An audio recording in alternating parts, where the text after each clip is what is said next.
कब तक हम हर बात पर लड़ते रहेंगे?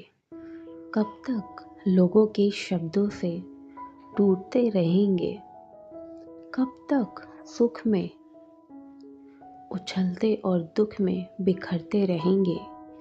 कृष्णा ने अर्जुन से कहा था, जब तुम्हारा मन स्थिर हो जाता है तब तुम स्थित प्रज्ञ कहलाते हो। पर सवाल है, स्थिर कैसे हो?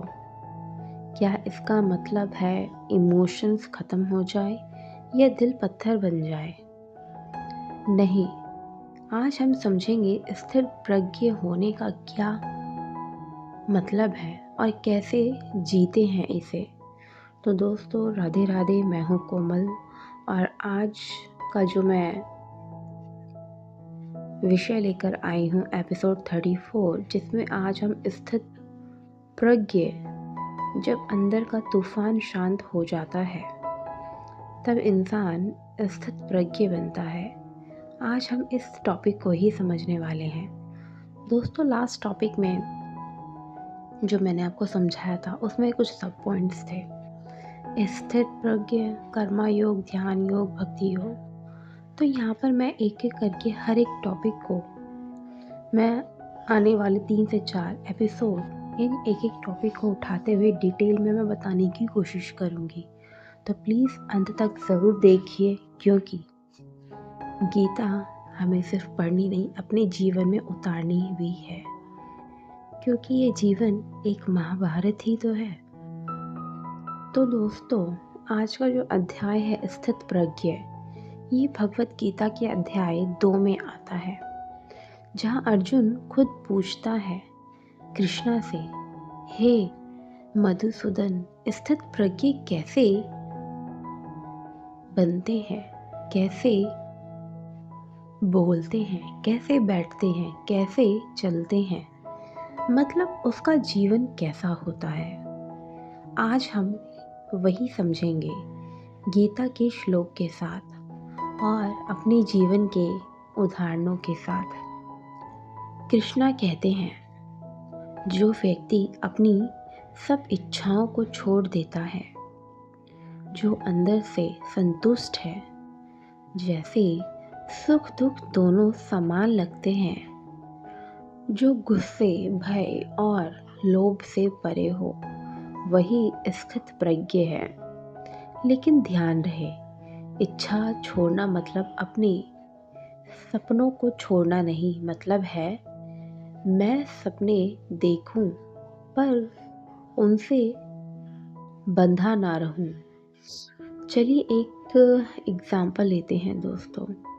अगर घर में किसी ने आपकी कदर नहीं की, अगर आपने पूरा दिन मेहनत किया पर शुक्रिया नहीं मिला, तब क्या होता है? अंदर आवाज़ आती है, मैं भी इंसान हूँ। और फिर दुख, गुस्सा, आंसू। स्थित प्रज्ञ क्या करता है? वो अपने मन को देखता है।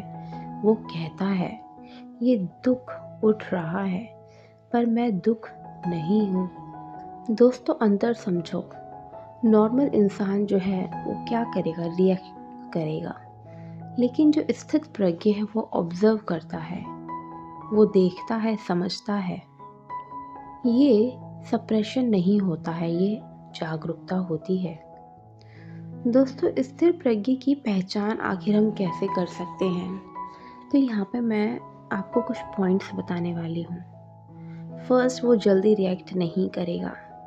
वो अपमान को पर्सनल नहीं लेता। वो सुख में भटकता नहीं, वो दुख में टूटता नहीं। वो अपनी शांति दूसरों के हाथ नहीं देता।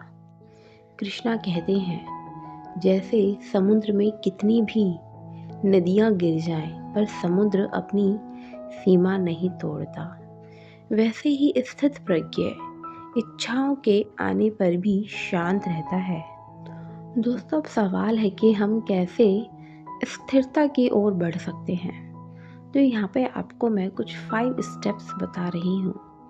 जैसे कि मैंने आपको अपने पिछले कुछ एपिसोड्स में भी कुछ ऐसे स्टेप्स बताए हैं जो रिपीटेड भी है, लेकिन रिपीट करके उसको याद रखना, अपने जीवन में उतारना इम्पॉर्टेंट है। फर्स्ट, ऑब्ज़र्व करो। रिएक्ट करने से पहले 10 सेकंड रुक जाओ, ऑब्ज़र्व करो। सेकंड, डेली 5 मिनट साइलेंट बैठो, बिल्कुल शांति में। थर्ड, अपमान को तुरंत जवाब ना दो। अगर कोई आपका अपमान करता है तो तुरंत आपको रिएक्ट नहीं करना। फोर्थ, ग्रैटिट्यूड की प्रैक्टिस ज़रूर करें। आपके पास जो भी है उसके लिए भगवान को धन्यवाद दें। फिफ्थ, हर रात सेल्फ चेक करो कि आज किस बात ने मुझे हिला दिया। यह प्रैक्टिस ही स्थित प्रज्ञ बनाती है। स्थित प्रज्ञ बनना हिमालय पर जाकर तपस्या करना नहीं है। घर के बीच में, रिश्तों के बीच में, जिम्मेदारियों के बीच में शांत रहना ही तपस्या है। कृष्ण अर्जुन को युद्ध के मैदान में स्थिर बना रहे थे और कृष्णा हमें जीवन के मैदान में स्थिर बनाना चाहते हैं। जब मन हिलता नहीं तब ही आत्मा की आवाज़ सुनाई देती है। दोस्तों, ये जीवन भी तो महाभारत है और हम सबको अपने जीवन में अपने अंदर के अर्जुन को जगाना ही तो है। शक्ति भी, भक्ति भी और अब अभिव्यक्ति भी। जब तुम हिलना छोड़ देते हो तब दुनिया तुम्हें हिला नहीं सकती।